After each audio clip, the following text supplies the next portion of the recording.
They laughed when I said I was married, but they didn't know my husband controlled the entire room. The champagne was too warm. That was the first thing Nora Hale noticed when she walked into the Whitfield Gallery that Friday evening in October. Not the 18-foot ceilings threaded with crystal light, not the enormous canvases bleeding color across whitewashed walls, not the parade of silk and cashmere moving through the room like a slow current of money. The champagne was too warm and the glass was sweating against her palm, and she was holding it so tightly her knuckles had gone the color of old bone. She had been standing near the east wall for 22 minutes. She knew because she had counted. Counting was something she did when her body needed something to do besides fall apart. The Whitfield occupied the second floor of a converted warehouse in the Chelsea, all exposed brick and polished concrete, and the particular kind of silence that wealthy rooms manufacture to make everyone inside feel like they are being evaluated. Nora understood art. She had studied it for 4 years at NYU before life rearranged her priorities with the subtlety of a demolition crew. She knew the difference between a painting that bled truth and one that existed solely to justify a tax deduction. Tonight, she did not care about any of it. She was here because Hargrove had called that afternoon. Hargrove, the silver-haired lawyer who spoke in the measured tones of a man who had never once been surprised by anything, had said it would be beneficial for appearances if she attended. Something about maintaining the image of a functional marriage for certain business associates who would be present. She had almost said no. She had been saying no to most things lately. Dinners, events, anything that required her to perform a version of herself that did not actually exist. A woman married to a ghost. 6 months. That was how long she had been wearing the ring on her left hand, a band of platinum so thin and precise, it barely registered as jewelry. No diamond, no statement. Cole Merritt had offered her something from a jeweler whose name appeared in the kind of magazines she used to read in waiting rooms before she could no longer afford the doctor. She had refused. The platinum band was enough, more than enough. It was already the heaviest thing she had ever carried. She took a sip of the warm champagne and immediately regretted it. Nora. The voice hit her the way a car horn hits you when you have stepped into traffic without looking. She knew it before she turned, knew it in the tendons of her jaw and the base of her throat, and somewhere deeper than that in the part of the body that stores old damage the way wood stores old fire. Peyton Ashcroft stood 12 feet away. He was holding a glass of scotch like a man who had been born holding it. 3 other men flanked him, the kind of men who existed to confirm that Peyton Ashcroft was worth flanking. He was grinning. That grin, the one she used to find charming before she understood it, was simply the expression his face made before it did something cruel. "It is you," Peyton said, moving toward her. His shoes struck the polished concrete like a countdown. "I almost did not recognize you." She knew what he meant.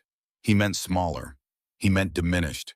He meant that the version of Nora Hale who used to walk into rooms like she belonged in them had been replaced by someone who hugged walls and nursed warm champagne and flinched at the sound of her own former name. "Peyton," she said. Just the word dropped flat between them. No warmth, no panic. He turned to his companions with the practiced ease of a man who had never once questioned whether he was the most important person in any room. "This is Nora. We were together, what was it, 2 years, 2.5, she said quietly. "Right, 2.5 years, he sipped his scotch, before things did not work out. Didn't work out. That was his version, sanitized, stripped of every ugly detail. The arguments that started at 10 at night and were still burning at 3 in the morning. The way he had dismantled her confidence piece by piece with the patience of a man who understood that slow erosion leaves no marks. The final night standing in their shared kitchen when he had told her she was fundamentally unlovable and walked out the door while she sat on the tile floor unable to find the mechanics of breathing. Did not work out. Someone told me you got married." Peyton continued, his eyes dropping to her left hand. "The platinum band, is that true?" The noise of the gallery seemed to compress. She felt the attention of nearby clusters shifting the way bodies shift when they sense the approach of spectacle. "Yes," she said. "To whom?" She hesitated. A half second, maybe less. But Peyton Ashcroft had built an entire architecture of control on the foundation of her hesitations, and he recognized this one immediately. "Cole Merritt," she said. His eyebrows lifted. Then he laughed, not a polished laugh, A real one, sharp and genuinely delighted, the kind that carries across a room because it was never meant to be contained. Cole Merritt, he repeated loud enough for the surrounding clusters to recalibrate. He turned to his companions. She says she married Cole Merritt. One of the men smirked. Nobody has ever confirmed that guy is even real. Oh, he is real, Peyton said. He is just. He looked at Nora with something that was almost pity and almost contempt and entirely calculated. Come on, Nora, that is like saying you married a myth. I understand needing something to make yourself feel relevant again after everything, but you do not have to invent a husband, especially not one that ridiculous. Her hand was shaking. The champagne trembled in the glass. She could feel the heat crawling up her neck, that specific cocktail of shame and fury that Peyton had always been able to manufacture in her, the one that locked her voice behind her teeth and left her standing there while he opened her up in public. I am not inventing anything, she managed. Sure, he said. The word was a pat on the head, whatever helps you sleep. He turned away, dismissed her the way he had always dismissed her, completely, effortlessly, as though she were a thought he had already finished having. Nora set the champagne glass on the nearest surface and walked toward the exit. Her heels clicked too fast against the concrete. She could feel eyes on her. The gallery was a fishbowl, and she was the thing thrashing against the glass. The night air hit her like cold water when she pushed through the doors. Chelsea in October. Sharp wind, the smell of wet pavement and exhaust, and the enormous, indifferent noise of a city that did not care what had just happened to her. She walked fast, no direction, just away, her coat pulled tight, her breath coming in shallow bursts that were dangerously close to sobs. She made it half a block before she had to stop. She pressed her back against a streetlight and placed her palms flat against her thighs and forced herself to breathe the way her therapist had taught her 3 years ago before she could no longer afford therapy. In through the nose, out through the mouth, slow. Her phone buzzed. She pulled it out with fingers that were not entirely steady. The screen glowed in the dark. One message, no name, just a number she had memorized but never saved because saving it felt like admitting something she was not ready to admit. 3 words. No punctuation, no greeting. Where are you? Cole Merritt communicated the way he did everything, with complete efficiency and zero sentiment. She typed back, outside. I am leaving. The response came in 4 seconds. Stay where you are. Her instinct was to argue, to tell him she did not need rescuing, that she could handle Peyton Ashcroft and his smirking companions and the entire rotten ecosystem of Manhattan wealth without assistance. But the truth was simpler and uglier than instinct. She was tired. Tired of pretending she was fine. Tired of being small. Tired of performing a version of herself that had never existed in the first place. She stayed where she was. The convoy appeared 3 minutes later. 3 black SUVs moving through the Chelsea traffic with the fluid precision of something that did not need to announce itself. They pulled to the curb in front of her like a fact, dark and gleaming. The rear door of the middle vehicle opened. Cole Merritt stepped out. Nora had seen him exactly 4 times since their wedding. A courthouse ceremony that lasted 11 minutes and involved no guests, no flowers, no kiss. Each time the effect was the same. Not attraction exactly. Something more fundamental. Something that lived in the part of the brain responsible for recognizing forces larger than yourself. He was tall and carried his height the way certain men carry weapons, with awareness and intent rather than display. His suit was black and immaculately fitted. His hair was dark, pushed back from a face that was striking in the way precision is striking, nothing excessive, nothing wasted. But it was his eyes that stopped people. Dark, nearly black, and completely still. Cole Merritt looked at the world the way a surgeon looks at a problem. Total focus, zero sentiment. Right now, those eyes were on Nora. He crossed the sidewalk in 3 strides, placed his hand on the small of her back, and guided her toward the gallery entrance. Cole, she said, I do not want to go back in there. You are going back in. Peyton is in there. I know what happened. His voice was low and measured, and somehow worse than anything loud would have been. Then why? He paused at the gallery door and looked down at her. Something shifted behind his eyes. A crack in the surface. A glimpse of something contained beneath the frozen exterior. Because no one disrespects my wife, he said. And I do not handle things in private. He pushed the door open. The gallery was still moving when they entered, but the quality of its movement changed the instant Cole crossed the threshold. Nora felt it, a pressure drop, subtle but absolute. Conversations stuttered, heads turned, bodies shifted. The half of the room that recognized Cole Merritt was the half that mattered, and every single one of them looked afraid. Cole walked Nora through the gallery with his hand still at her lower back. He did not hurry. He did not scan the room. He moved with the unhurried certainty of a man who had never once been in a space he did not control. Peyton was still holding court near the bar when he saw them. His scotch glass froze halfway to his mouth. Nora watched the recognition move through Peyton's face in stages. Confusion first, then disbelief, then something she had never once seen in his expression in 2.5 years of knowing him. Fear. Cole stopped 6 feet away. The silence that fell between them was surgical. "You must be Peyton Ashcroft," Cole said. His voice carried without effort.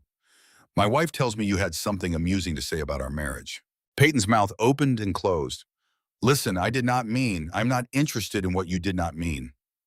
Cole took 1 step closer.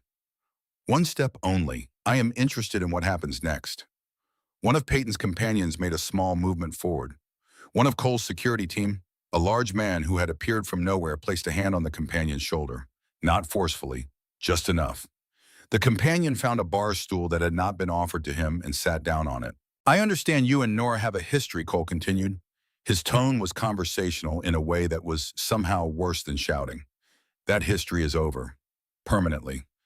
If you speak to her again at a gallery or a restaurant or on a sidewalk or in any other context, you and I will have a different kind of conversation.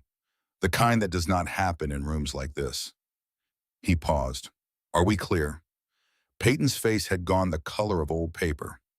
"We are clear." "Good." Cole placed his hand on Nora's waist. "Enjoy your evening." He turned and walked her toward the far end of the gallery without looking back once. Nora's heart was striking her ribs so hard she could feel it in her back teeth. Her legs were moving on their own. The exchange had lasted maybe 90 seconds. Peyton Ashcroft, the man who had made her feel invisible for 2.5 years, had just been reduced to a pale and stammering stranger by a man she had married for money. Not for money, for survival. That distinction mattered even if she was the only one who understood it. Cole guided her to a quiet corner near an enormous abstract painting, all dark reds and violent blacks. He released her waist and stepped back and gave her space. "You are shaking," he said. "I am fine." "You are not fine. Your mascara is smudged under your left eye." She touched her face before she could stop herself. He was right. Of course he was right. Cole Merritt noticed everything, cataloged everything, filed it behind those dark eyes and whatever ruthless mental architecture ran his interior life. "Thank you," she said. The words tasted strange. She was not certain she meant them entirely. "Do not thank me." He adjusted his cufflink, a subtle, habitual gesture she had noticed during their few interactions. "That man will not bother you again." "You do not know that. I do." The certainty in his voice was not a boast. It was simply the tone of a man stating a fact. She studied him in the gallery light. The angles of his face were sharper than she remembered. There were faint shadows under his eyes that suggested he slept even less than she did. A thin scar crossed his left eyebrow. She had not noticed it before. "Why did you come?" she asked. "You were at an event I should have attended. You were here alone. That was my oversight." "That is not an answer. It is the answer I have." She waited. He did not elaborate. That was the thing about Cole Merritt. He used words the way a careful man uses ammunition. Only when necessary, only in the exact quantity required. Everything else was silence, and the silence was always heavier than whatever words might have filled it. "I want to go home," Nora said. "Which home?" The question stopped her. She had two, technically. The small studio apartment in Brooklyn she had been living in since the marriage separate from Cole as their arrangement dictated, and the Merritt penthouse in Tribeca, which she had visited once for 20 minutes to sign documents. "My apartment," she said. He nodded and extended his arm toward the exit. The ride to Brooklyn was silent. Nora sat in the back of the SUV with Cole beside her, close enough that she could smell nothing dark and woodsy and expensive. Not aggressive, just present. A driver and a security operative occupied the front. No one spoke. The city moved past the tinted windows like a film she had watched too many times. She stared at her own reflection in the glass, brown hair twisted up and already coming loose, dark circles she had stopped trying to conceal. She looked tired. She was tired. She had been tired for 3 years, and the 6 months of this marriage had not changed that. If anything, the exhaustion had acquired new layers. Your paintings, Cole said, breaking the silence so abruptly that she flinched. The ones you used to display in your old apartment. What happened to them? She turned to look at him. How do you know about my paintings? Answer the question. I put them in storage. After the eviction. There was nowhere else. Why? Nora felt something tighten in the center of her chest. The real reason was uglier than practical.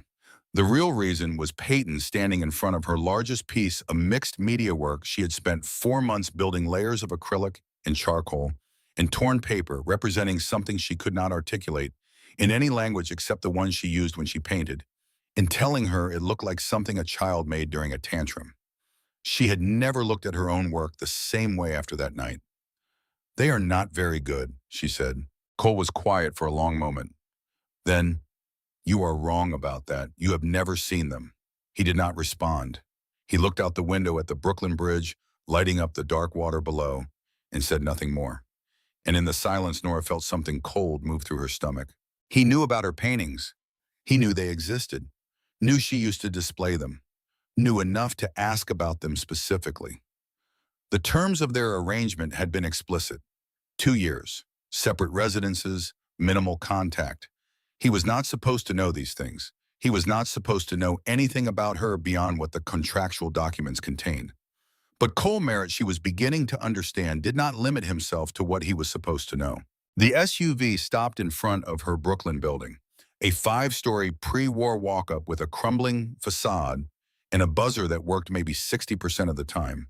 The last place anyone would expect the wife of Cole Merritt to live, which was exactly why she had chosen it. Thank you for the ride, she said, reaching for the door. Nora, he said. She stopped. The arrangement we made, Cole said. His voice was careful, each word selected. I want to renegotiate. Renegotiate what? The terms, specifically the separation clause. We agreed to live separately. That was the deal. The deal was made under certain assumptions. Some of those assumptions have changed. Changed how? He turned to face her fully. In the dim interior of the SUV, his eyes caught the light bleeding through the tinted glass, and for one moment they looked almost warm. I would like you to consider moving into the penthouse, he said, not as a requirement, as an option. Why? Because after tonight, certain people know you exist. They know you are connected to me. Your current living situation offers no real security. You were invisible for 6 months. That ended tonight. You walk back into that gallery on my arm in front of 300 people, half of whom have reasons to fear me or want something from me. Your name is now associated with mine in a way it was not before. That changes your exposure considerably. You are asking me to live with you, she said. I am asking you to let me protect you. Those are not the same thing. In your world, they are. She looked at him for a long time. The streetlights shifted as a truck passed, and shadows moved across his face like weather. I will think about it, she said. Take your time. A pause, but not too much time. She opened the door and stepped out into the cold. The SUV did not pull away until she was through the front door up the stairs and had turned the deadbolt on her apartment. She knew because she checked. Whatever else Cole Merritt was, he waited until she was safely inside. Nora leaned against her apartment door and pressed her palms over her eyes. The apartment was small and dark, a railroad layout, kitchen that doubled as a hallway, a bedroom window that faced a brick wall 3 feet away. She had hung nothing on the walls, no photos, no art, nothing personal. She had moved in with 2 suitcases 6 months ago with the unconscious intention of making the space look as temporary as possible, as though she might need to disappear on short notice. She kicked off her heels and sat on the second-hand couch. Her phone buzzed again. A message from Cole locked the second deadbolt. She stared at the screen, looked at her front door. There were 2 deadbolts, one at standard height, one near the top that she never used because it was stiff and required both hands. He knew about the second deadbolt. She stood across the room and locked it, then typed back, done. No response came. But she went to the window and looked down, and the SUV was still at the curb. It did not pull away until she stepped back from the glass. He had waited to confirm she was secure. She sat on the couch with the blanket pulled over her legs and tried to catalog what she knew about the man she had married. His name was Cole Merritt. He was 38 years old, born in New York. Parents deceased. He ran an extensive network of businesses, some legitimate, many questionable, most invisible. The internet offered almost nothing about him. No social media, no interviews, no public photographs. A few financial databases listed holding companies with his name buried in registration filings. A single reference in a trade publication about Atlantic shipping routes, a footnote mentioning the Merritt family's historical involvement in transatlantic freight operations going back 2 generations. He was wealthy beyond anything she could hold in her mind as a real number. He was dangerous. She was increasingly certain of that. Not in the way Peyton had been dangerous. Peyton's danger was small and personal, the cruelty of a man who needed to make others smaller to feel adequately large. Cole's danger was structural, built into the foundation of who he was, inseparable from his identity the way a current is inseparable from a river. And yet he had come for her tonight, not because the arrangement required it, not because any contractual language obligated him to drive to Chelsea in a 3-car convoy, because his contracted wife was being humiliated by her ex-boyfriend. He had come because she was upset, and he knew. And he had turned Peyton Ashcroft into a ghost with 90 seconds of quiet conversation and then waited outside her building in a running SUV until both deadbolts were set. She did not sleep well. At 2 in the morning, she gave up entirely and made coffee and opened her laptop and typed his name into a search engine. The results were the same as always. Almost nothing. Corporate registrations, a mention in a financial newsletter. Then buried in forums she had to navigate carefully to find, she found threads that read like fiction. Old money, roots in organized operations stretching back 2 generations. Cole's father, allegedly a figure of enormous influence who had built something that operated in the space between legitimate enterprise and something without a clean name. Cole taking control in his early 30s, consolidating, building. None of it was verified. None of it could be. That was the point. Nora closed the laptop. Her coffee had gone cold. The next morning, she woke to a knock on her apartment door. 3 measured raps evenly spaced the knock of a man who had all the time in the world and knew exactly how long he was willing to wait. She pulled on a sweatshirt and looked through the peephole. Hargrove. She opened the door halfway. It is 7 in the morning. Good morning, Mrs. Merritt. The lawyer stood in the hallway holding a leather briefcase and wearing a suit that probably cost more than everything in her apartment combined. May I come in? You can tell me from the hallway. I have documents that require your attention. Mr. Merritt asked that I deliver them personally. He could not send an email. Hargrove's expression did not change. Mr. Merritt prefers certain communications to remain offline. She stared at him for a long moment and then stepped aside. The lawyer entered with the careful movements of a man accustomed to much larger spaces. He placed his briefcase on the kitchen counter, clicked it open, and withdrew a folder. Following last night, Hargrove said, Mr. Merritt has made several adjustments. I did not agree to any adjustments. These are additions. The original terms remain intact. He opened the folder. First, a security operative has been assigned to your personal protection. Discreet distance, but present whenever you leave this building. I do not want a bodyguard. It is not a request, Hargrove said, the way one might note the direction of wind. Second, the building's security infrastructure is being upgraded. New cameras, reinforced entry points. The building's owner has approved the changes. The building's owner, Nora said slowly. Her voice had gone flat. He approved renovations because a tenant's husband asked. The building's owner is responsive to Mr. Merritt's requests. Something cold moved through Nora's stomach. Cole owns this building, she said. Hargrove's silence was its own answer. He owns this building. She said it again, hearing the shape of it. Did he own the building I lived in before? The one I was evicted from 8 months ago? Mrs. Merritt, did he? The lawyer set his hands flat on the counter. For the first time since she had known him, his composure showed something underneath it. Not much. A hairline fracture. That question, he said carefully, is one you should direct to Mr. Merritt personally. The cold in Nora's stomach became something denser. She looked at Hargrove and at his careful suit, in his careful hands and the folder on her counter containing Cole Merritt's latest set of unilateral decisions about the architecture of her life. She looked at the apartment that she now understood might never have been hers. That might have been from the very beginning simply another room in a structure built without her knowledge or consent. "Get out," she said. Hargrove gathered his briefcase without argument. At the door, he paused. "Mr. Merritt will be at the penthouse this evening. He has asked me to convey that you are welcome to visit. No obligations, no documents, just a conversation. Get out." He left. Nora locked the door, both deadbolts. Then she stood in the center of her kitchen and pressed her fists against her temples and breathed through the pressure building behind her eyes. He had engineered this, all of it. The eviction, the desperation, the offer that had appeared at the exact moment when she had no other options, when her savings were gone and her credit was ruined, and the studio apartment she had built her recovery inside had been stripped away by a landlord who had sold to a new owner. Every step of the path that had led her to Cole Merritt had been paved by Cole Merritt, and she had walked it gratefully, never once questioning why a man who could have any arrangement he wanted had chosen a broke graphic designer with smudged mascara and painting she was too afraid to show anyone. She should call a lawyer, a real one, not Hargrove, someone whose loyalty ran toward her. She should begin extracting herself before the structure closed completely. She should run. Instead, she stood very still in her kitchen and felt the terrible contradictory truth settle over her like a second layer of skin. Part of her was furious, completely and legitimately furious. Her autonomy had been taken. Her choices had been engineered out of existence by a man who had decided what was best for her without the courtesy of asking.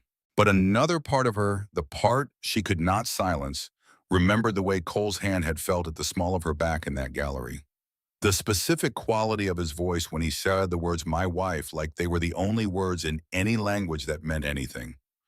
That part of her wanted to walk into his penthouse and look him in the face and demand to know everything. Because if Cole Merritt had built a cage, he had also done something no one else had ever managed. He had noticed she was alive. At 6 in the evening, Nora Hale stood on the sidewalk outside the Merritt building in Tribeca. 32 floors of glass and steel that looked less like a residence and more like a monument to the specific kind of power that never needs to announce itself. She looked up at it for a long moment. Her heart was striking hard against her ribs. Her hands were steady. She walked through the lobby, rode the private elevator in complete silence, and when the doors opened onto the penthouse foyer, she stepped out into a room the size of her entire apartment and looked through floor-to-ceiling windows at Manhattan burning orange and purple and gold in the last light of the day. Cole was standing at the windows with his back to her. No suit jacket, sleeves rolled to his forearms, a glass of something dark in his right hand. He did not turn when she entered. She said, "Hargrove told me about the buildings. Both of them." Silence. "He also told me to direct my questions to you personally, so here I am." She took a breath. "Did you buy my building on East Village? Did you arrange the eviction? Did you create the situation that left me with no options, except the one you had already prepared?" Cole set his glass on the windowsill. He turned slowly. In the fading light, his face was half illuminated and half in shadow. His eyes were completely unreadable. "Yes," he said. One word, no apology, no justification, just the truth delivered with the flat certainty of a man who had decided that honesty, when it finally arrived, would arrive without decoration. Nora felt the floor shift beneath her. Not literally. The penthouse was built to withstand anything. But something internal cracked. The last wall of denial she had been maintaining, the one that had allowed her to treat this marriage as a transaction between strangers, crumbled, and behind it was something she had not prepared herself to find. "Why," she said. Her voice was barely above a whisper. Cole crossed the room toward her. He stopped 4 feet away, close enough that she could see the scar through his left eyebrow, the faint shadow along his jaw, the tension in his shoulders that contradicted the calm in his voice. "Because I saw you," he said, 20 months ago, at the hospital on East 68th Street. You were in the children's ward reading to a boy, 7 years old, maybe 8. He was dying.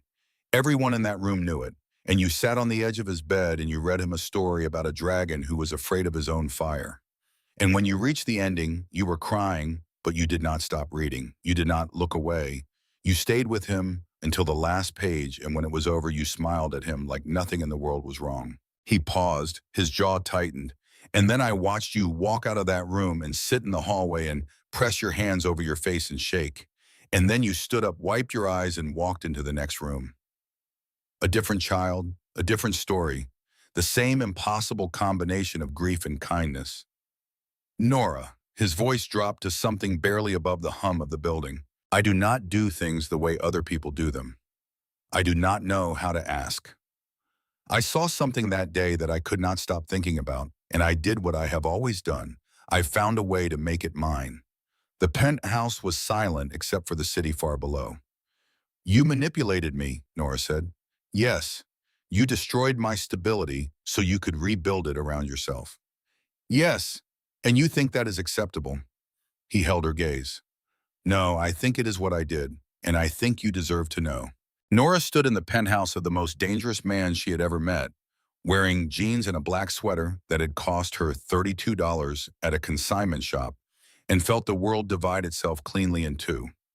In one half, she walked out, called a real lawyer, filed for annulment, took her money, and disappeared into a life that was small and safe and entirely constructed by herself. In the other half, she stayed, not because she forgave him, not because she understood him, but because for the first time in 3 years, someone had looked at her, truly looked, and seen something worth the effort of wanting.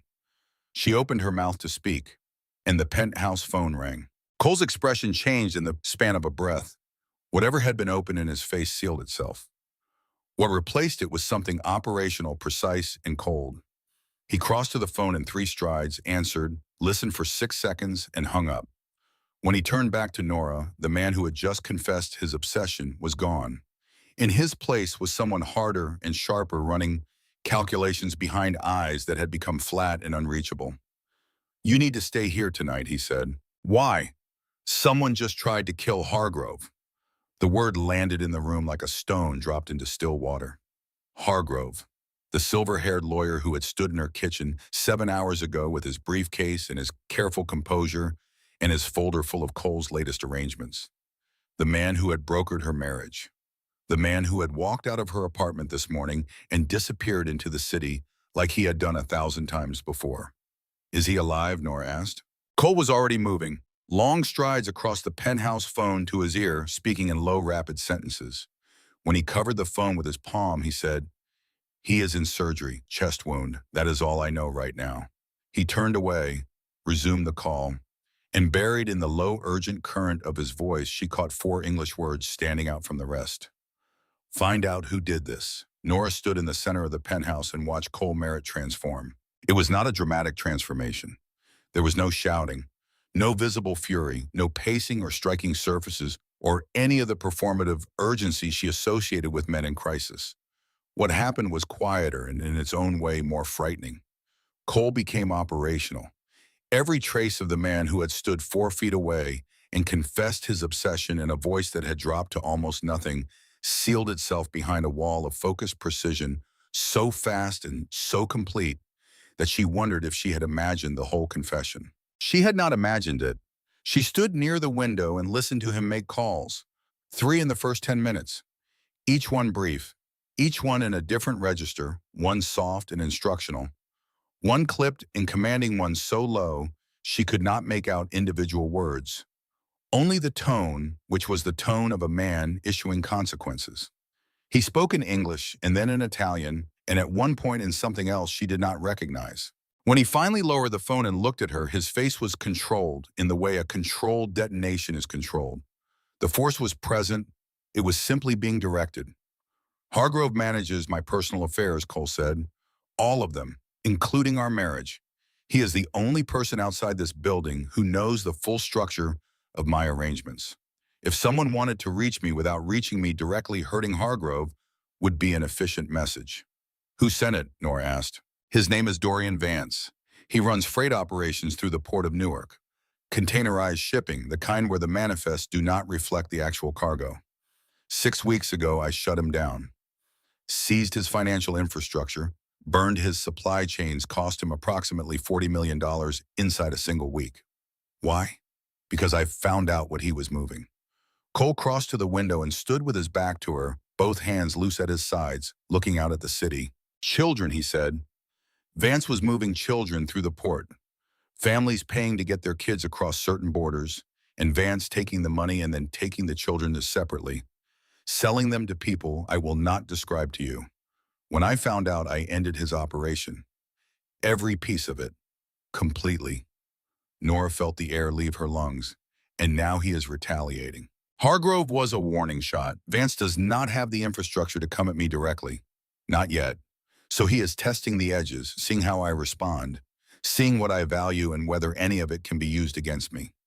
He turned from the window. That is why you cannot go back to Brooklyn tonight. Your building's upgraded security has not been installed yet.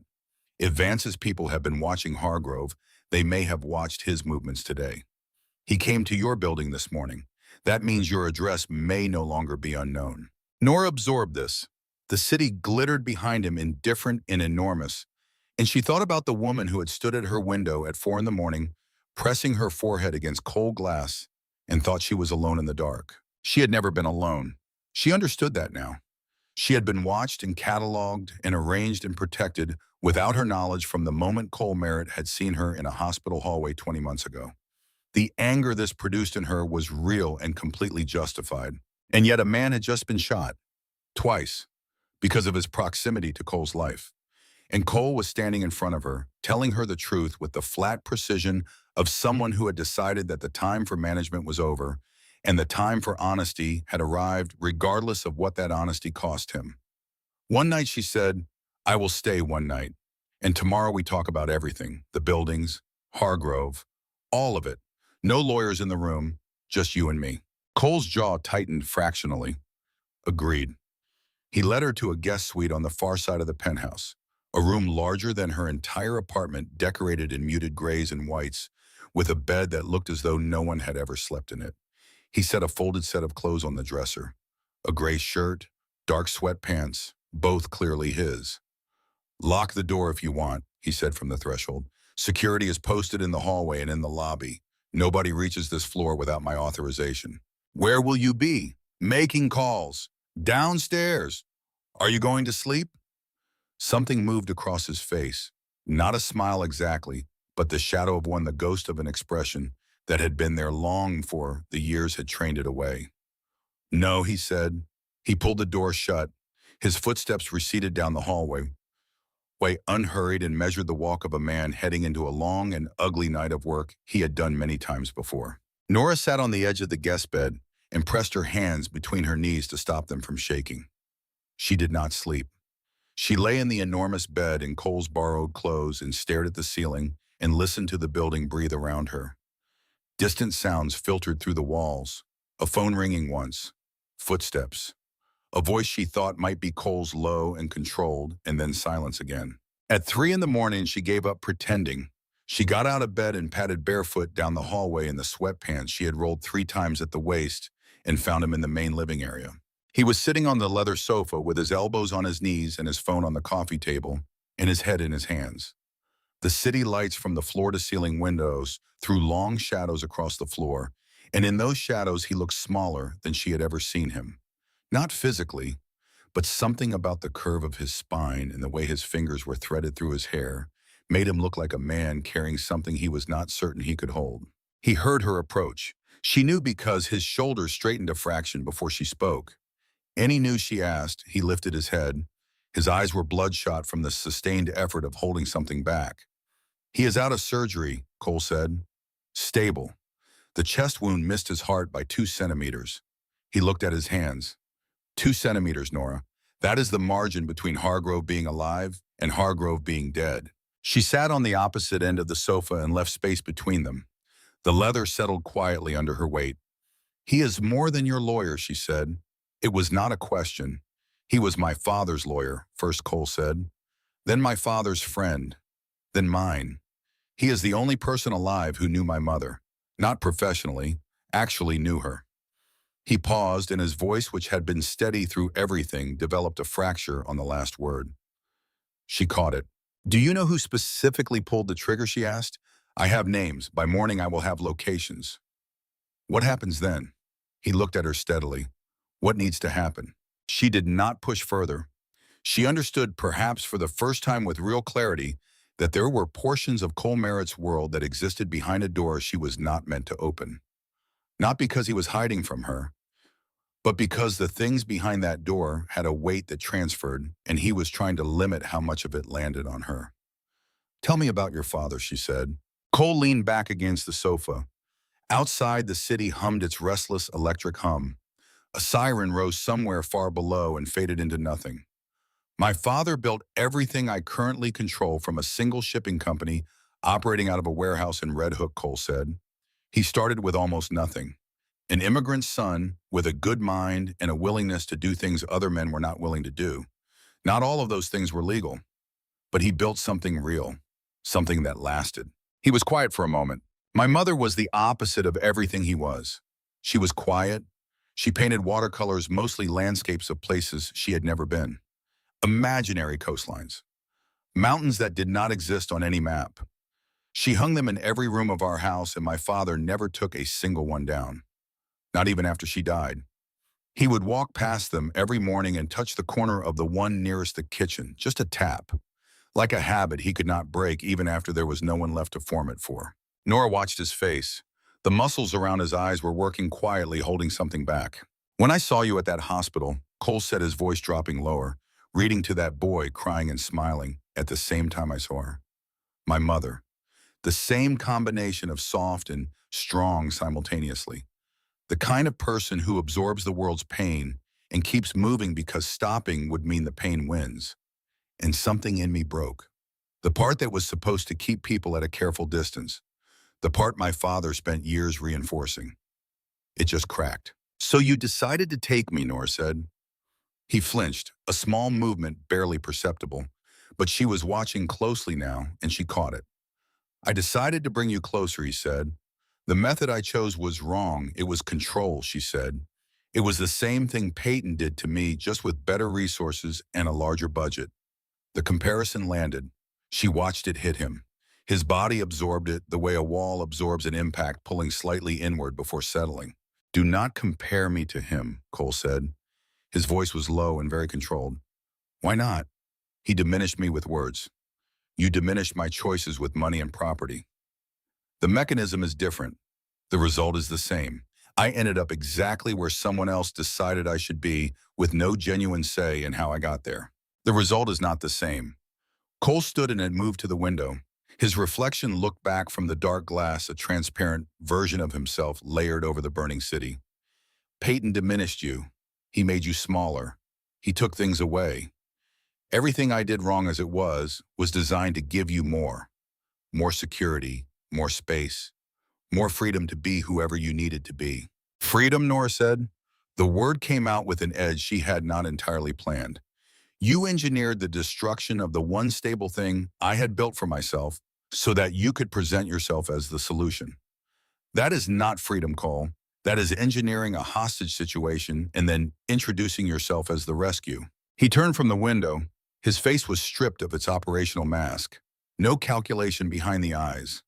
Just the raw, exposed fact of a man who had spent his entire adult life being certain and was not certain anymore. "Then leave," he said. The words dropped into the room like a thrown object.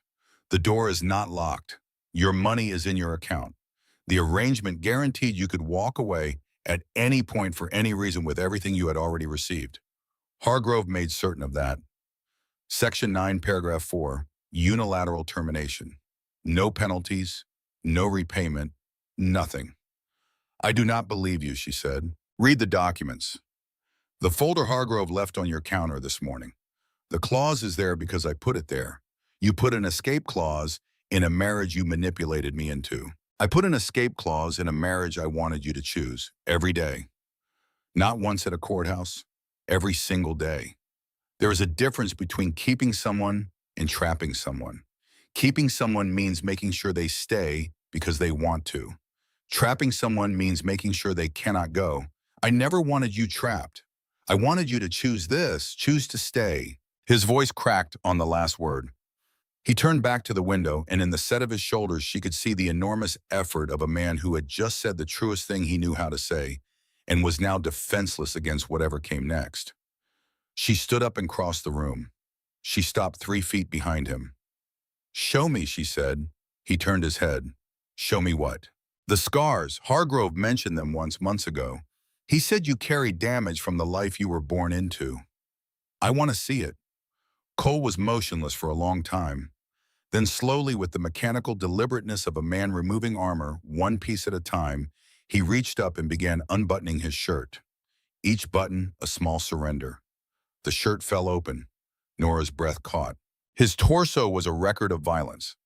A thick, ropey scar curved from his left hip to the lower edge of his ribs, old enough to have faded to silver, but deep enough to have reshaped the muscle beneath it. 2 circular scars on his right shoulder puckered and smoothed the unmistakable signature of bullets that had been removed. A lattice of fine white lines across his abdomen that could have been defensive wounds or something worse. And on his back, when he shifted slightly, a burn scar the size of a spread hand, the skin there permanently altered and tight. "I was 14 the first time someone tried to kill me," Cole said. His voice had gone flat and factual. "A rival family. They came to our house in the middle of the night. My father was not home. My mother had been dead for 3 years by then. It was just me and the household staff." He touched the knife scar absently. "The staff ran. I did not. The bullet wounds are from my late 20s. A warehouse fire I am certain was deliberately set gave me the burn." He looked down at his own body with an expression that bordered on detachment. "The smaller ones I have stopped cataloging. There were too many." Nora reached out. Her hand stopped an inch from his chest. She could feel the heat radiating from his skin. "May I?" she said quietly. He nodded once. She pressed her palm against the bullet scar on his right shoulder. The skin was smooth and dense like stone that had been underwater for years. Beneath it, his heartbeat was faster than his face admitted. She moved her hands slowly to the knife scar and traced its length and felt his entire frame go still in the specific way of a man using everything he has to hold himself together. His stomach contracted. His breath changed. The enormous, carefully constructed architecture of his self-control began to tremble under something as simple as a hand placed on him with genuine intention. Nobody had touched Cole Merritt like this. She understood that with sudden and complete certainty. People feared him, obeyed him, but nobody touched him without agenda. Nora, her name came out rough and fractured. "If you do not stop, I will not be able to." "To what?" "To let you leave tomorrow. If you touch me like this and then walk out of this penthouse, I will spend the rest of my life trying to find my way back to this moment, and I will damage everything in my path doing it." She pulled her hand back, not because she was afraid, because she believed him completely and without reservation. They stood in the dark penthouse with Manhattan burning below them and the weight of everything unspoken pressing against every available surface. "I am not leaving tomorrow," Nora said. Cole opened his eyes. What lived in them in that moment was not hope exactly. It was the place where hope exists before it has been given permission to become itself. "But I am not forgiving you either," she continued. "Not yet. Maybe not for a long time. You took something from me. My autonomy, my right to choose. And I need you to understand that I know that, and I am holding it. I understand. Do you?" Because the man who bought my building and engineered my eviction did not seem particularly concerned with my autonomy. That man was operating on instinct, on the oldest and most destructive kind of wanting, the kind that believes acquisition and possession are the same as love. He was wrong. And the man standing in front of me now, Cole met her eyes. The man standing in front of you now is terrified. Because for the first time in his life, the thing he wants most is something he cannot take. He can only receive it. And he has no idea how to do that. Nora felt something crack inside her chest, not break. Crack. The way a river cracks in early spring. The structure holds, but the fracture is there, and eventually the water finds its way through. Her phone rang. They both looked at it on the coffee table. An unknown number. Cole's expression shifted immediately. The vulnerability locked away. "Do not answer that," he said. "It might be. Do not." The phone stopped. 5 seconds later, a text arrived from the same number. Nora crossed the room and looked at the screen. 4 words. "Ask him about Lily." The blood left her face so quickly she felt the room tilt. She held the phone up so Cole could read the screen. His reaction was instantaneous and total. Every fragment of warmth, of openness, of the man who had just confessed the architecture of his fear died. What replaced it was something Nora had never seen before. Not anger, not fear, something past both of those.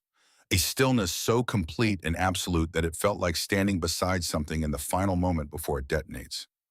"Who is Lily?" Nora said. Cole did not answer. He took the phone from her hand, stared at the message, and then did something that frightened her more than anything that had happened in the previous 12 hours. He sat down on the floor. Not on the sofa, on the floor. Right there in the center of the penthouse on the cold hardwood, with his back against the base of the leather sofa and his hands hanging between his knees and his head bowed forward. And he went completely still. Cole. Nora knelt beside him. "Who is Lily?" When he spoke, his voice was a sound she had never heard from him before. Hollow, scraped clean, the voice of a man who has just been gutted by 4 words on a screen and has not yet had time to decide whether to survive it. "My daughter," he said. "Her name is Lily. She is 4 years old." The words hit the floor of the penthouse like a body falling from a great height. Nora knelt with her knees pressed into the hardwood, and her hands in her lap, and her mind attempting to reorganize everything she thought she knew about the man she had married into a shape that could contain a child. A daughter. He had a daughter. How old? Nora's voice came out thin. Barely there. Cole did not lift his head. His hands hung loose and open. "She turned 4 in September." "Where is she?" "Safe. She is safe." "That is not what I asked. It is what I can give you right now." Nora sat back on her heels. The penthouse breathed around her. The city hummed its endless, electric hum far below. "You have a 4-year-old daughter," she said, each word separated from the ones around it. "We have been married for 6 months. Hargrove brought me 43 pages of legal documents, and I read every one of them. Not one word, not one sentence, not one footnote mentioned a child." Cole lifted his head. His eyes were dry, but emptied. Not red, not swollen, just gutted from the inside. The eyes of a man watching his most carefully protected secret get torn open. "Her name is Lily Merritt," he said. "Her mother was a woman named Diana Cross. Diana died 22 months ago. Complications from an illness she had kept hidden until it was no longer possible to keep hidden. Lily lives with a family I trust outside the city, in Connecticut, under a name that is not connected to mine." "You hid her," Nora said. "I protected her." "From what?" "From this." She gestured at the penthouse, at the windows, at the city laid out beyond the glass like evidence. "From my name," Cole said. "From every person who would look at a 4-year-old girl and see leverage. From men like Dorian Vance, who shot my lawyer tonight because I shut down his trafficking operation.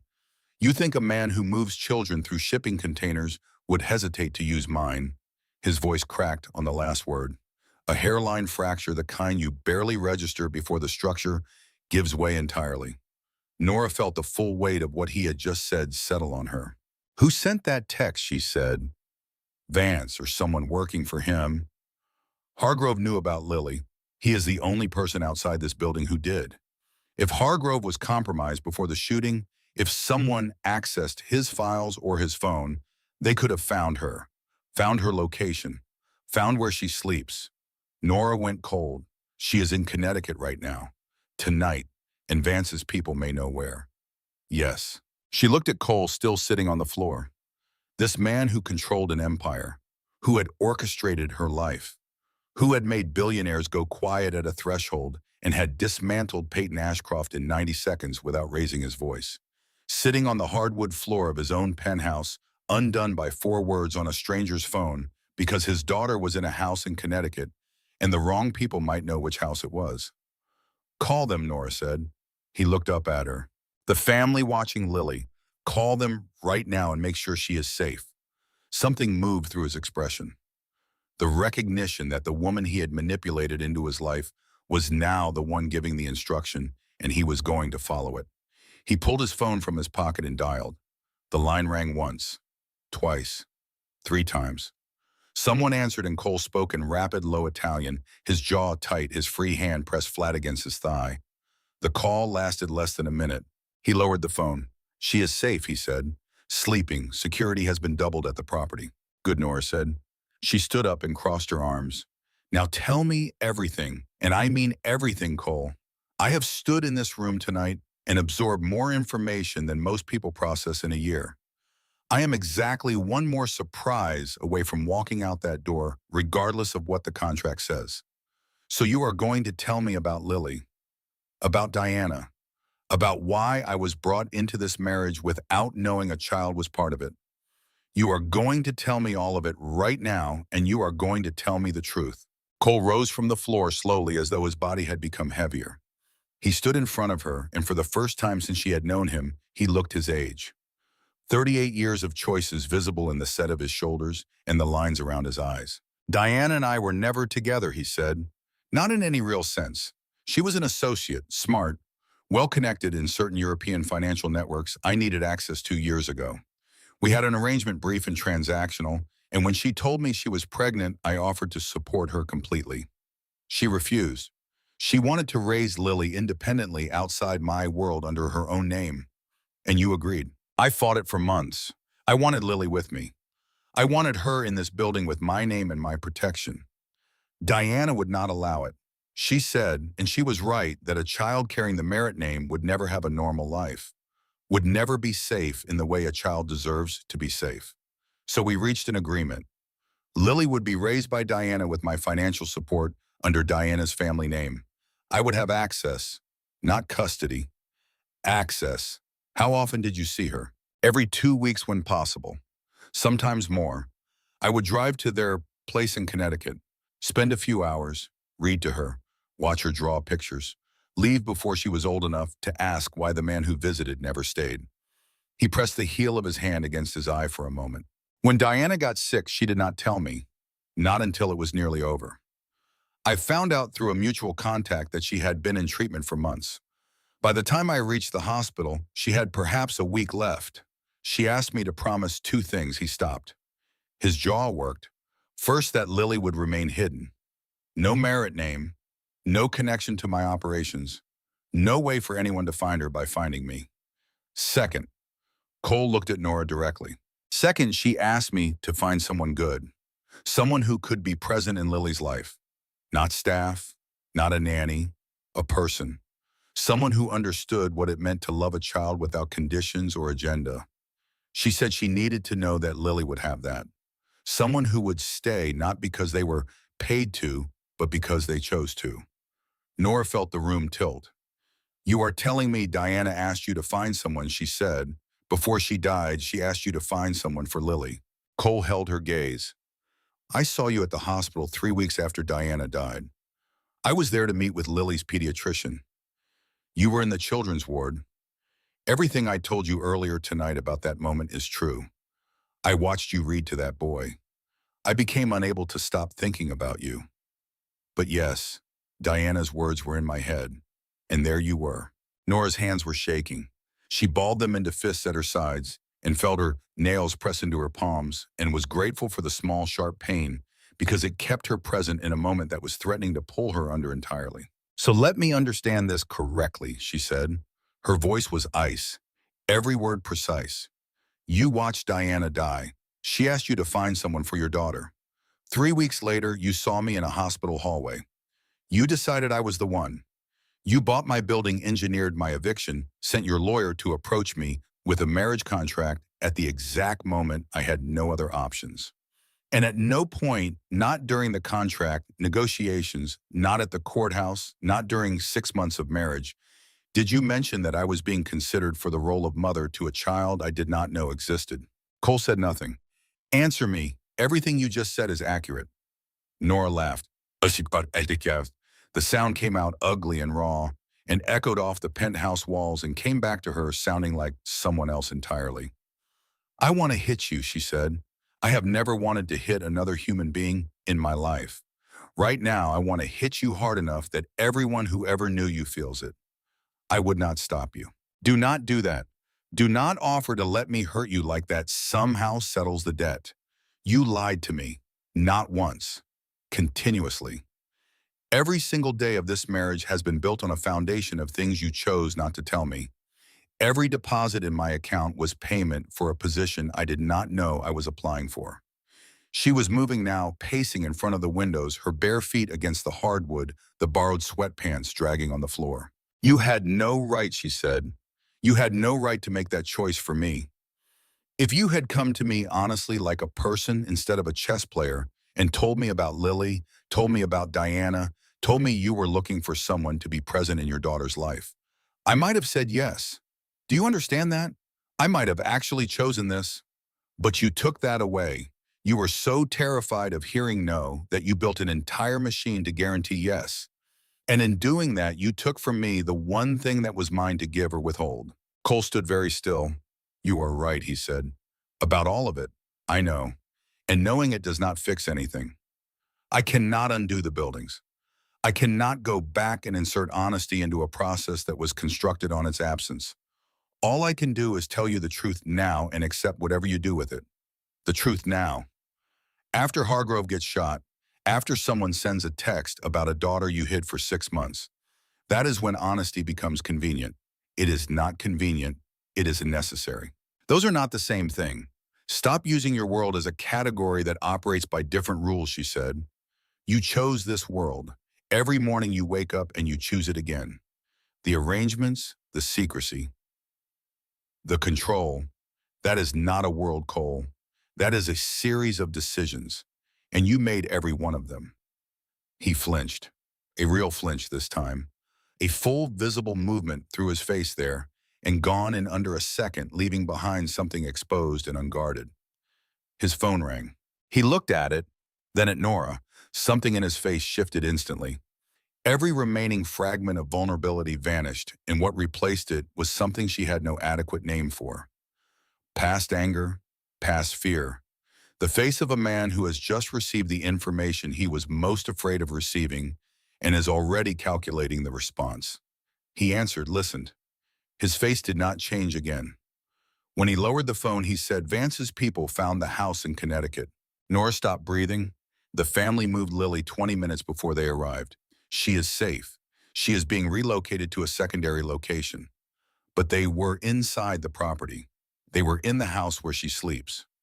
Nora heard her own voice come out from somewhere very quiet and very certain. Bring her here. Cole looked at her. Bring Lily here tonight, right now. I do not know what this makes me. I do not know what I am agreeing to or what it means for tomorrow or next week or any of the conversations we still have not finished. But there is a 4-year-old girl being moved between safe houses in the middle of the night because her father's enemies want to use her as a weapon. And I am telling you to bring her here, to this building, tonight. Cole stared at her. The flat operational surface of his face cracked open for just a moment. What was underneath was not the careful wanting she had seen earlier. It was something larger and less manageable. Something that looked on the face of a man who had spent 38 years building walls against it almost exactly like grief. He dialed the phone and gave the order. 2 hours later at 5:17 in the morning, with the Manhattan sky turning from black to the deep bruised purple that precedes dawn, the penthouse elevator doors opened. A large man named Declan stepped out carrying a sleeping girl in his arms. She was small, dark curly hair pressed against Declan's shoulder. One tiny hand wrapped around a stuffed rabbit with a missing ear. Her face was flushed with sleep, and her eyelids fluttered, but did not open, and her small body held the complete and total looseness of a child who trusts without question or reservation that the person holding her will not let her fall. Cole crossed the foyer in 3 strides and took her from Declan's arms with a care so precise and so acute that it looked painful. He cradled her against his chest, one hand supporting her head, and for a moment he simply stood there in the foyer of his penthouse holding his daughter, his face buried in her dark curls, his shoulders moving with a tremor so fine and so carefully controlled that Nora almost missed it. Almost. Lily stirred, made a small sound, half-syllable, somewhere between dreaming and waking. Papa smells like smoke, she murmured, eyes still closed. Something escaped Cole that was not quite a laugh, and not quite a sob, and not entirely either of those things. He pressed his lips against the top of her head and held her tighter. I know, he said. His voice was barely audible. I am sorry, little one. He carried her to the guest room and laid her on the bed Nora had been unable to sleep in, and pulled the covers over her small body, with the specific, careful movements of a man who had practiced this action in his imagination so many times that the muscle memory had formed even without the repetition. He tucked the one-eared rabbit against her side. He smoothed one dark curl from her face. He stood at the bedside and looked down at his sleeping daughter, and the man Nora saw in that moment bore no resemblance to the one who had bought buildings and engineered evictions and orchestrated the architecture of her life. This man was stripped to his foundation, a father standing watch over the only thing in his world that was entirely without armor. Nora stood in the doorway. She was furious. She was heartsick. She was standing in the home of a man who had lied about everything, watching him love the one thing he had not lied about. And she understood with perfect and terrible clarity that she could not leave. Not because the contract held her, not because she had nowhere to go, but because somewhere in the hours between the confession and the phone call and the 20-minute margin and the sleeping girl with the one-eared rabbit, Nora Hale, had crossed a line she could not uncross. She was in this now, all the way in. And outside the penthouse windows, the Manhattan skyline caught the first thin razor edge of sunrise. And on the coffee table in the living room, Nora's phone lit up with a second message from the unknown number. She did not see it yet, but Declan, standing in the hallway with his hands loose at his sides and his eyes moving the way trained eyes move, looked at the screen and read the 4 words on it and went the color of concrete. The message said, "She looks just like her mother. We will be in touch." Declan did not say anything right away. He stood in the hallway outside the guest room with Nora's phone in his hand and the message glowing on the screen, and his face holding the particular stillness of a man who has seen enough bad things to know when something qualifies as genuinely dangerous. He had worked Cole Merritt's personal security for 7 years. He had stood in rooms where the air had the specific weight of imminent violence. He was showing something now. When Cole stepped out of the guest room and pulled the door gently shut behind him, Declan extended the phone without a word. Cole read the message. "She looks just like her mother. We will be in touch." 3 seconds passed.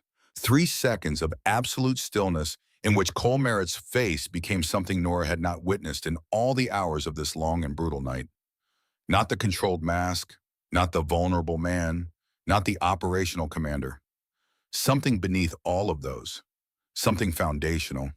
The face of a man watching the last wall he had built around the thing he loved most develop a crack that runs all the way to the ground. Then he handed the phone back to Declan and said in a voice so quiet and so controlled that it made the air in the hallway feel thin, "Wake everyone up." The next 40 minutes were unlike anything Nora had ever witnessed. Men appeared. From the lobby, from vehicles parked on the street below, from apartments on lower floors of the building that she now understood served as operational posts for Cole's security network. They filled the penthouse living area with low voices and the muted glow of laptop screens and phone calls conducted in multiple languages. Someone set up a portable communications station on the dining table. Cole stood at the center of it. He did not raise his voice. He did not pace. He spoke in short, precise sentences, and people moved in response, and Nora understood for the first time with her entire body what real authority looked like. It did not need volume. It barely needed words. It existed in the room the way gravity exists, not announced, simply present, organizing everything around it. Nora stood near the far wall and listened to fragments, names she did not recognize, a location in New Jersey, references to surveillance footage from the Connecticut property, something about the Port of Newark and a specific pier number, something about a financial transfer made 48 hours earlier from an account registered to a shell company in Delaware. Then Cole turned to her. "I need you to stay with Lily," he said, "in the guest room. Do not open the door for anyone except Declan." "Where are you going?" "To finish this." "Finish it? How?" He did not answer immediately. He looked at her with the full weight of everything the night had contained in the confession and the scars and the daughter asleep in the next room and the message on her phone, and something in his expression said that the time for managing information was completely and permanently over. "The way I finish everything," he said, "completely." "That is not an answer. Give me a better one, or I walk out that door with Lily, and you can sort out the rest alone." He looked at her for a long moment. "Dorian Vance is at a property in Hudson County," he said. "We have had eyes on him for the last 90 minutes. He is not running. He believes he has the upper hand because he has demonstrated he can reach the people around me. He does not understand yet what that costs him. What does it cost him? Everything, Cole said. His voice was very quiet. His operation, his assets, his freedom, and the certainty that he will never be able to reach my daughter again. Nora held his gaze. I have been supplying information to a federal task force for 2 years, Cole continued. Financial records, shipping manifests, personnel files, everything they needed to build a case that would hold. Tonight I am going to give them the last piece, the piece that puts Vance in a room he never leaves. You are turning him over to the federal government. I am delivering him to people who will put him somewhere permanent. Prison is permanent. And in a federal facility, a man who has spent his career profiting from the suffering of other people's children will spend the rest of his life surrounded by people with long memories and no supervision. Nora absorbed this. She thought about the $40 million Cole had cost Vance 6 weeks ago. She thought about the shipping containers. She thought about Lily asleep 12 feet away with her one-eared rabbit. What does it cost you, she said, this operation tonight? Burning his infrastructure at the port, handing evidence to the federal government. What does it cost you personally? Cole reached into his pocket and withdrew his phone. He opened it and showed her the screen. A financial document, a liquidation report. The numbers were staggering. My shipping infrastructure runs through the same terminals as Vance's, he said. They are entangled. Destroying his operations means dismantling a significant portion of my own legitimate business. Assets I spent a decade building. Revenue streams that certain associates will not forgive me for eliminating. How much? Enough that my position in certain arrangements is permanently weakened. Enough that the leverage I have held for 10 years is substantially reduced. He put the phone away. I burned my own infrastructure to burn his. I would do it again tomorrow. Nora looked at him in the low light of the penthouse with the city burning behind him and the sound of his people working quietly in the rooms around them, and she thought about all the ways a person could demonstrate what something meant to them. Go, she said. He turned, walked 3 steps, stopped. He came back. And before she could speak or step back or prepare herself in any way, he raised both hands and held her face between his palms. His hands were rough and warm and trembling almost imperceptibly, and he pressed his forehead against hers and held it there. Just that. Just the point of contact. His breath against her lips. His heartbeat in his fingertips against her jaw. The entire weight of what he was about to walk into pressing through the thin space between them. Keep her safe, he said. His voice was barely sound. Then he was gone. The penthouse emptied in minutes. The laptops closed. The phones pocketed. The men dispersed with the efficiency of a tide going out and left behind only the hum of the building and Declan in the hallway in the quiet. Nora went into the guest room and closed the door. Lily was still sleeping. The rabbit had migrated during the night and now rested against the girl's cheek, its remaining ear bent at an angle that under any other circumstances would have been purely comic. Lily's breathing was deep and untroubled and completely indifferent to the fact that her father had just walked out of this building to dismantle the man who had tried to use her as a weapon. Nora sat in the chair beside the bed, pulled her knees up, wrapped her arms around them, and waited. She waited through the last of the dark, through the purple that preceded dawn, through the slow gray brightening of the sky beyond the windows. At 7:14, Lily opened her eyes. She did not cry, did not startle. She blinked slowly in the way of children waking in unfamiliar places, performing some interior calculation about whether this was safe. Then she turned her head and looked directly at Nora. Hi, Lily said.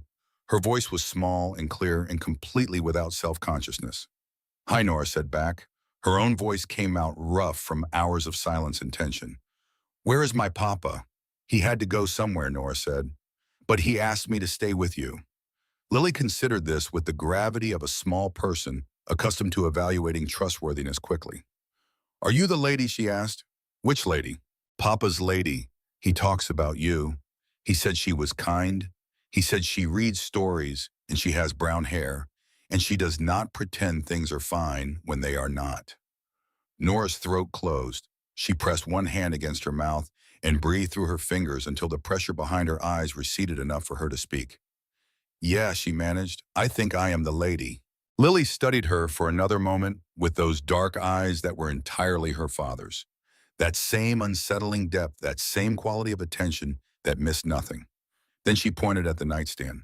On it beneath a lamp Nora had not noticed before sat a slim children's book. The cover was worn and the spine was cracked in 3 places and several pages were dog-eared.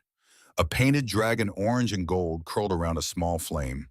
A crayon mark in green enthusiastic and slightly outside the lines decorated the inside cover. "That is my book," Lily said. "Papa always reads it. Will you read it to me?" Nora picked it up and opened to the first page and began to read. She was halfway through when her phone buzzed on the nightstand.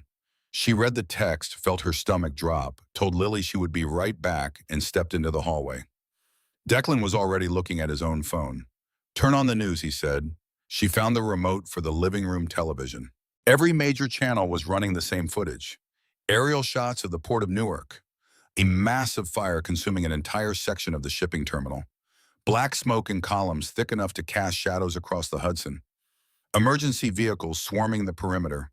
A news anchor describing what authorities were calling a possible industrial accident and ongoing investigation. Nora knew it was not an accident. She knew because the section of the port that was burning was the section Cole had described. Vance's territory, Vance's shipping lanes, Vance's containers that no inspector had opened in years. Her phone rang. Cole's number. "Are you watching?" he said. His voice was steady, but she could hear wind underneath it. Engines, the acoustic quality of an outdoor space in early morning. "I am watching. The whole port. Only his section. The adjacent terminals are untouched. My people controlled the perimeter. Vance's financial infrastructure is gone. His shipping assets are gone. His insurance will not cover operations that were never declared to begin with." And Vance himself, a silence.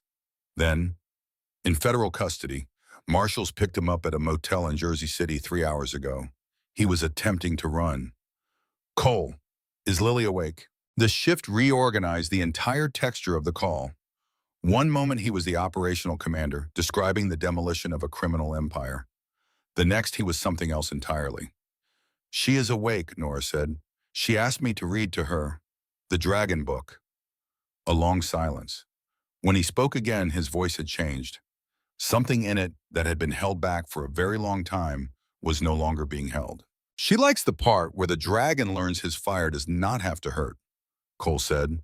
"She will ask you to read it twice." "I know," Nora said. "I figured that out." He did not speak for several seconds.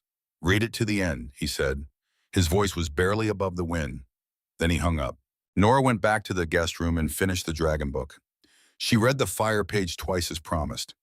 Lily smiled each time, a small, serious smile that was so much her father's rare warmth made visible that it produced an ache in Nora's chest she could not entirely account for. 3 hours passed. Lily ate cereal that Declan produced from the penthouse kitchen with the resourcefulness of a man accustomed to improvising under pressure. She drew pictures with crayons on printer paper. A rabbit, a dragon breathing careful small flames that curved upward like question marks. A tall, dark figure she identified as Papa. A smaller figure with brown hair that she did not identify, but placed directly beside the tall one without comment. She asked Nora 4 questions about her hair, 2 questions about whether dragons preferred warm or cold weather, and 1 question that arrived without warning and landed with the precision of something aimed. "Are you going to stay?" Lily asked. She was looking up from the floor with crayon-stained fingers and her father's dark eyes in the complete, uncomplicated directness of a child who had not yet learned to soften the questions that mattered most. Nora looked at her, at the small, serious face, at the rabbit tucked under one arm, at the drawing on the floor where 2 figures stood beside each other on a crayon-yellow floor, under a crayon-blue sky. "I do not know yet," Nora said, because lying to a child was the one thing she would not do. Not after everything. Not when so much of the night had been built on the damage that dishonesty produces. Lily nodded, went back to drawing, added a small orange dragon in the corner of the page curled protectively around its flame. At 2:30 in the afternoon, the elevator doors opened and Cole walked in. He looked destroyed. Not injured, at least not visibly, but destroyed in the specific way of a man who has spent 8 hours doing things that cost pieces of himself he is not going to get back. His shirt was untucked and marked with something dark. His hair was pushed back in a way that suggested hands had been run through it repeatedly. His knuckles, when he reached up to loosen his collar, were scraped raw. Lily looked up from her drawing. Her face split open. Papa. She was on her feet and across the room before the word was fully formed, running with the full-body commitment of a 4-year-old who has no reservations about velocity or destination. And Cole dropped to his knees on the hardwood floor and caught her and held her against his chest with those raw, damaged hands and buried his face in her dark hair. He stayed there on his knees for a long time. His shoulders moved. His arms tightened around her. His breathing was audible and unsteady, the breathing of a man who has been holding himself together through sustained force of will and is finally in the presence of the one person who makes willpower unnecessary. Lily patted his back with one small hand. Papa, she said, you smell like smoke again. The sound that came out of Cole was part laugh and part something that had no clean category. I know, little one. He pulled back and looked at her face and brushed a curl from her forehead with a finger that was not entirely steady. I am sorry. Did you fight a dragon?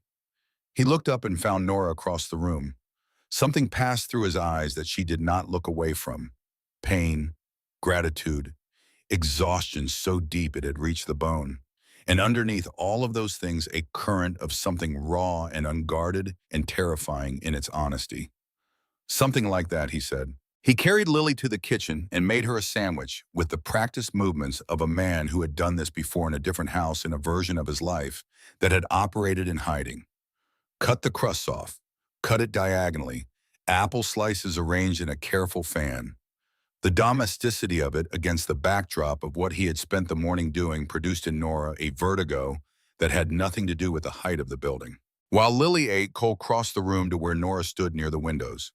He stopped 3 feet away, hands at his sides, knuckles visible. Vance is in federal custody, he said. His operation is gone. His assets are frozen. His key people were arrested this morning in a coordinated action by the task force I have been feeding for 2 years. He is facing charges that will result in a sentence he will not outlive. You turned him over to the federal government. I provided the evidence that allowed the government to do what governments exist to do. What did it cost you? He reached into his pocket and handed her his phone. A financial report. Numbers she stared at until they resolved into something comprehensible and then wished they had not. Hundreds of millions. Gone. Deliberately. I burned my own infrastructure, Tabernias, Cole said. My shipping operations are gone. My position in certain financial arrangements is permanently compromised. People I have worked with for years will consider this a betrayal. You destroyed your own empire. I destroyed the part of it that stood between my daughter and a man who would have used her against me. He put the phone away. I would do it again tonight. From the kitchen, Lily called out, asking if the lady could read the dragon book again. Cole closed his eyes. When he opened them, they were wet. He did not wipe them, not the look of a man ashamed of being seen, the look of a man who has decided that concealment has cost him enough. He told Nora everything again, slowly, without urgency, pressing against every word, about Diana, about Lily, about the 2 months he had spent watching Nora from a careful distance before Hargrove had approached her at the diner, about the eviction in the apartment and the contract and all the mechanisms he had set in motion to engineer a yes from a woman he had already decided was the answer to a question he had not known how to ask. Nora listened. When he finished, she said, "You had no right to make that choice for me, I know. If you had come to me honestly, if you had sat down across from me and said what you needed to say, I might have said yes. Do you understand that? I might have chosen this freely. I know that too. Then why?" "Because I was afraid," Cole said. The words came out like something being set down after a long carry. "I have never been afraid of anything in the way I was afraid of asking you and hearing no. Everything in my life I have taken or built or forced into existence. I did not know how to stand in front of someone and ask. I did not know how to be that exposed. So you removed my ability to refuse. Yes, and I am telling you now that it was the worst thing I have ever done. Not the violence, not the choices that produced those scars. This, taking your autonomy, engineering your yes, that is the thing I will carry the longest." Nora stood with the city behind her and looked at the man she had married for survival, and thought about the escape clause in Section 9, Paragraph 4, and thought about the platinum band, and thought about Lily's drawing on the kitchen floor, two figures standing side by side under a blue crayon sky. I am not forgiving you, she said. Not today, maybe not for a long time, but I am not leaving. Cole looked at her. I am staying because I am choosing to, she said. Not because of the contract, not because of the money, not because of anything except that I am making this decision with my own eyes open and my own mind clear and my own full understanding of what I am choosing. That is what you took from me before, and I am taking it back right now. He held her gaze for a long moment. Then he nodded. A single nod. Not acceptance of a transaction. Recognition. The recognition of a man who understands that what has just been offered to him is worth more than everything he burned this morning at the port. Nora walked to the kitchen and sat down beside Lily. Cole caught her hand as she passed, just for a moment. Just long enough for his scraped fingers to close around hers and hold on with the specific desperation of a man who is only now learning the difference between holding and grasping. Then he let go. Nora sat beside Lily, opened the Dragon Book, and read. 2 weeks later, Peyton Ashcroft sent her a message. She was at the penthouse kitchen counter drinking coffee when it came through.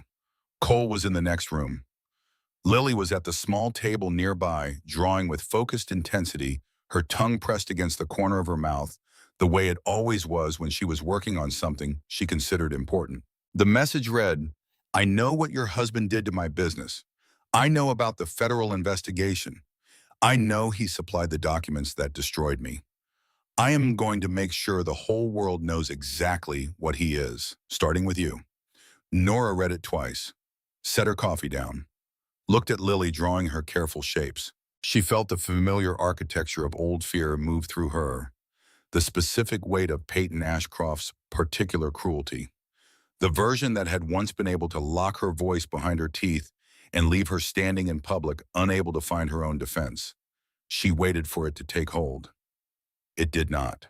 What she felt instead was something colder and steadier and more reliable than fear.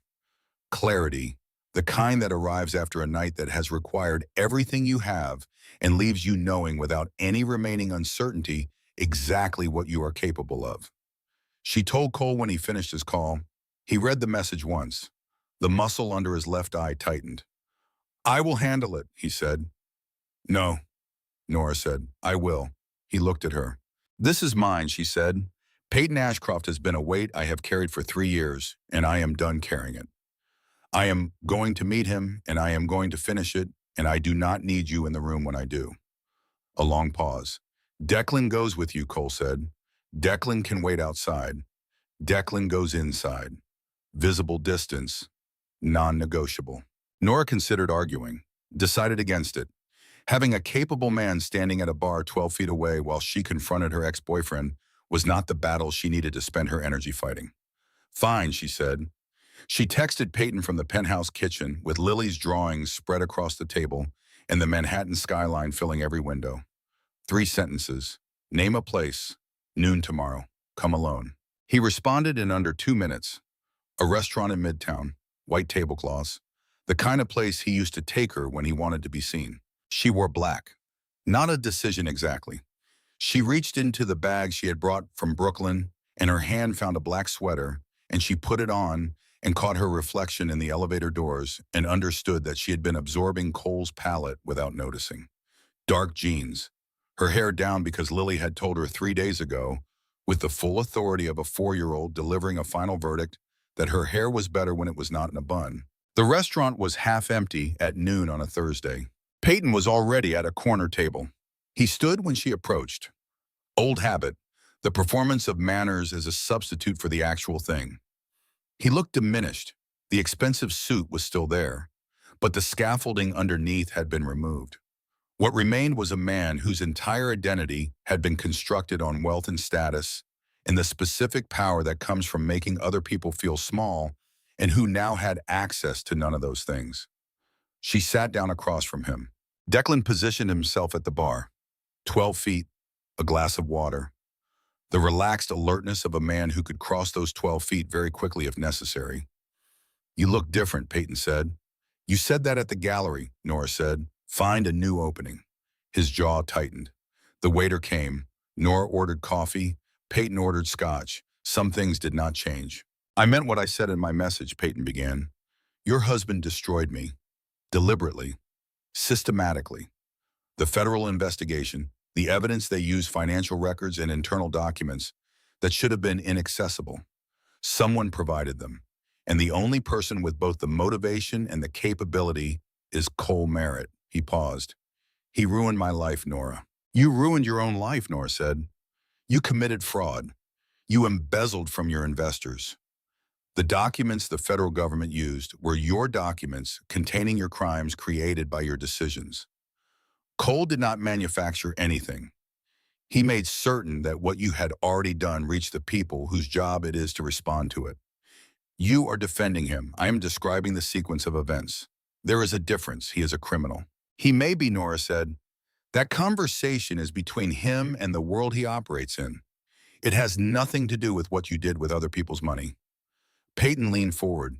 His eyes were bloodshot and his fingernails were bitten to the quick. A habit she had never seen in him before. A small visible marker of the deterioration happening beneath the surface. I have contacts at 2 media outlets, he said. People who are interested in the Merritt story.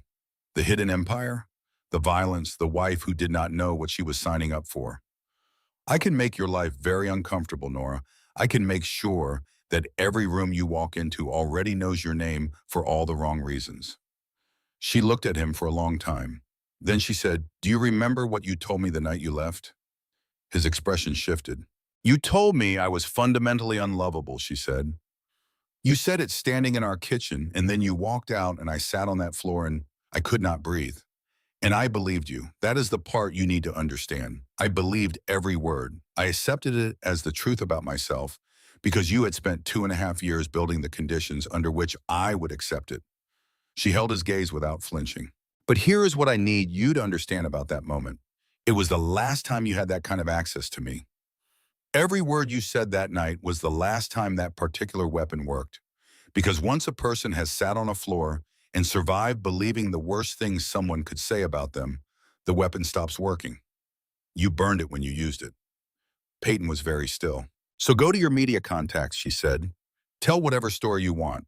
Cole's lawyers will handle the legal exposure, and his reputation is built on exactly the kind of mystery you would be confirming. You will not damage him. You will make him more interesting. And as for me, she picked up her coffee. I am a graphic designer from Ohio who married above her income bracket. The tabloids will run it for a week. Then someone else will do something more interesting, and they will forget I exist. That is how this works. You know that better than I do. He looked down at his scotch. You were different before, he said. Before all of this. I was, Nora said. You are the reason I had to change, so thank you. Sincerely. Because the woman I was when I was with you would not have survived this year. And the woman you broke is exactly strong enough for the life she is living now. She set a $20 bill on the table for the coffee. Goodbye, Peyton. She stood up and walked out. Declan fell into step behind her. The autumn sunlight hit her face when she pushed through the door, and she stopped on the Midtown sidewalk and stood for a moment with her eyes closed and her face turned up toward the pale October sky and breathed. She felt light, not happy exactly, not relieved exactly, something more structural than either of those things. The feeling of a weight being set down that she had carried for so long, she had forgotten her body existed underneath it. She went home. Not to Brooklyn, to the penthouse. When she walked in, Cole was sitting on the floor of the living room with Lily building a tower out of wooden blocks. He was still wearing yesterday's clothes. Lily was directing operations with the calm authority of a small person who has thought carefully about structural integrity. Cole looked up when Nora entered. Read her face the way he read everything. Quickly, completely, missing nothing. How did it go, he asked. It is done, she said. Done how? Done. Finished. Closed. She looked at him on the floor with his scraped knuckles and Lily pointing at the next block he was supposed to place. He might still go to the press. He might not. Either way, I said what I needed to say, and I walked out on my own legs, and I do not care what he does next. Cole held her gaze for a moment. Then he nodded. Not approval. Recognition. The recognition of one person looking at another and seeing that something has changed permanently and for the better in the architecture of who they are. Papa Lily said, "You are not paying attention. The blue one goes on top." "My apologies," Cole said, and placed the blue block on top with the focused seriousness of a man diffusing something delicate. Nora sat down on the floor with them, not close to Cole, not yet, not touching, but close enough that Lily could reach her with one small hand and tug her sleeve to show her the tower, which was already leaning at an angle that suggested imminent structural failure, but which its architect clearly considered a masterpiece. "Look," Lily said, "it is a castle. It is for the dragon. He needs somewhere safe to live." "It is beautiful," Nora said. "Can I add a block?" Lily considered this with appropriate gravity. Then she pointed. "The yellow one." Nora placed the yellow block. The tower held. Hargrove was discharged from the private medical facility 6 weeks after the shooting. He returned to work with a new scar running across his chest in the same unhurried composure he had always carried. Though Nora noticed he moved more carefully now the way a man moves when his body has recently reminded him that it is not invulnerable. He never mentioned what had happened in the hallway outside his apartment building that night. Neither did she. Some things between people who have been through the same storm are understood without being spoken. Peyton Ashcroft went to his media contacts. 2 outlets ran pieces vague and poorly sourced, heavy on suggestion and thin on evidence. They produced 48 hours of online commentary and then disappeared, replaced by the next thing the city decided to be outraged about. 4 months later, Peyton was convicted on 12 counts of financial fraud and embezzlement. The sentencing hearing lasted one afternoon. Nora did not watch it. She was at the penthouse kitchen table helping Lily learn to write the letter L, which Lily insisted should be bigger than all the other letters because it was the most important one. 3 weeks after Nora placed the yellow block on Lily's tower, her paintings went up on the walls of the penthouse. She brought them herself, drove to the storage unit in Brooklyn on a Tuesday morning, opened the padlock with hands that were steady, and stood in the narrow fluorescent corridor between rows of metal doors and pulled out canvas after canvas. Each one wrapped in moving blankets she had bought at a hardware store 2 years ago. Each one carrying the particular silence of a thing that has been hidden from itself. She unwrapped them on the penthouse floor while Lily watched with fascinated eyes. The mixed media piece was the largest, 4 feet by 3 feet. Layers of acrylic and charcoal and torn paper in blues and blacks and sudden violent streaks of gold. A painting that did not represent any specific thing, but felt like drowning and surfacing at the same time, like grief in its aftermath, existing in the same space simultaneously. Lily stood in front of it for a long time. "It looks like Papa," she said. Cole was in the kitchen. He heard. He did not come out for several minutes. When he did, his eyes were red and he offered no explanation, and none was required. The paintings went up one by one. Nora chose every placement herself. The large mixed media piece in the living room where the morning light caught the gold streaks and made them burn. A smaller landscape, imaginary violet mountains above a silver sea in the hallway outside Lily's room. 2 abstracts in the bedroom, which Nora had moved into gradually and, without announcement, first a toothbrush, then a drawer, then the slow migration of everything that constituted a life being transplanted from one location to another. She did not forgive Cole in the way forgiveness is traditionally described. A clean, decisive line between before and after. What she did was harder and more honest than that. She chose every day to stay, to build, to occupy the same space as a man who had done wrong things to bring her close and was now clumsily and imperfectly and with the specific desperation of someone who had never been taught how to love without controlling, trying to be worth her presence. Some morning she woke up furious. The eviction, the manipulation, the months of hidden truth, the anger hit her before her feet touched the floor. She lay beside a sleeping Cole who slept poorly and sometimes reached for her in the dark with a grip that held on harder than he probably intended, and she thought about leaving, about the simplicity of a small apartment and a life that was entirely her own construction.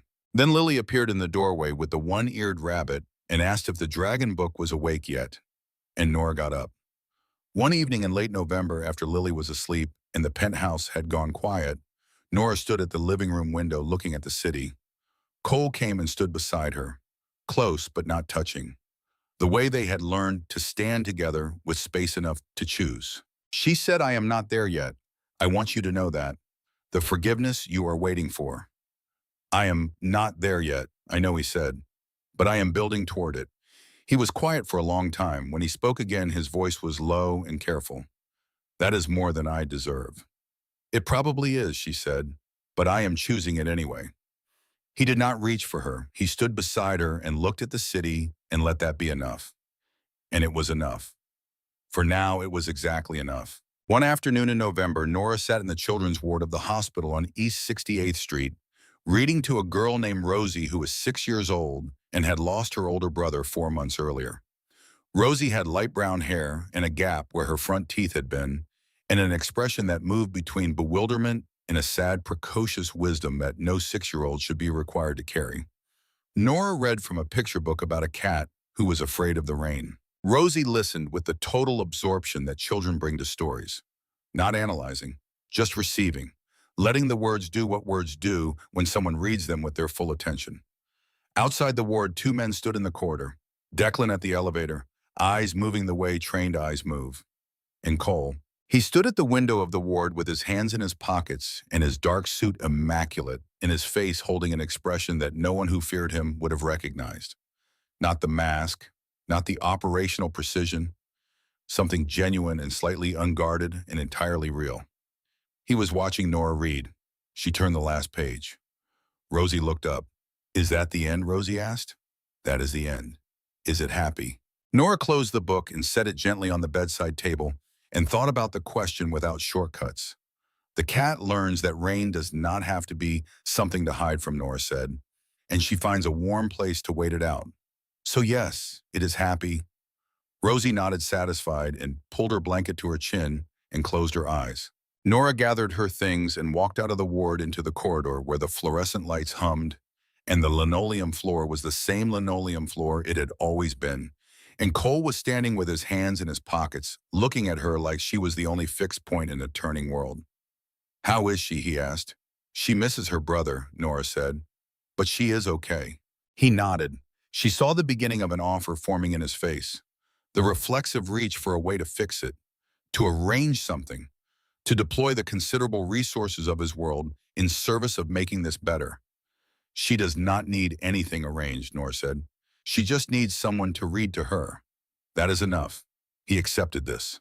Without argument, without the reflexive reach for control, he simply accepted it and fell into step beside her as they walked to the elevator. His hand found the small of her back, the same touch from the gallery from that first night, but different now, not claiming, anchoring. The touch of a man who had learned slowly and at enormous cost the difference between the two. In the elevator descending, Nora leaned her head against his shoulder. Just slightly, just enough. Lily wants to paint tonight, she said.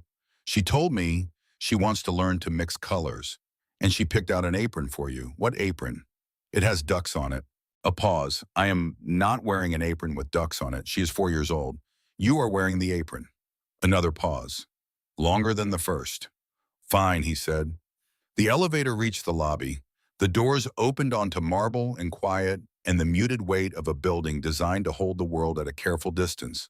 Outside, the November light was low and golden, and the city was doing what the city always did, moving and demanding, and utterly indifferent to the specific, small, extraordinary fact of 2 people walking through it who had found their way to each other by the worst possible route and had decided with full knowledge of everything it had cost to stay. Cole opened the car door. Nora got in. He followed.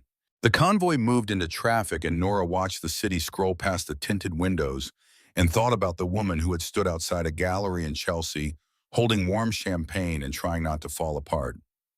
That woman was gone. Not erased, not forgotten. Transformed. The way certain materials are transformed by the things applied to them, losing the original form, but gaining something that holds its shape under pressure. She reached across the back seat and took Cole's hand. His fingers closed around hers immediately. The grip of a man who still could not entirely believe that the thing he was holding would remain. She did not pull away. They drove home through the amber light of a New York afternoon. And in a penthouse above the city, a 4-year-old girl was waiting with a book about a dragon who had learned that his fire did not have to hurt, and an apron printed with small yellow ducks, in the simple, absolute expectation that the people she loved would walk through the door and stay. And they did.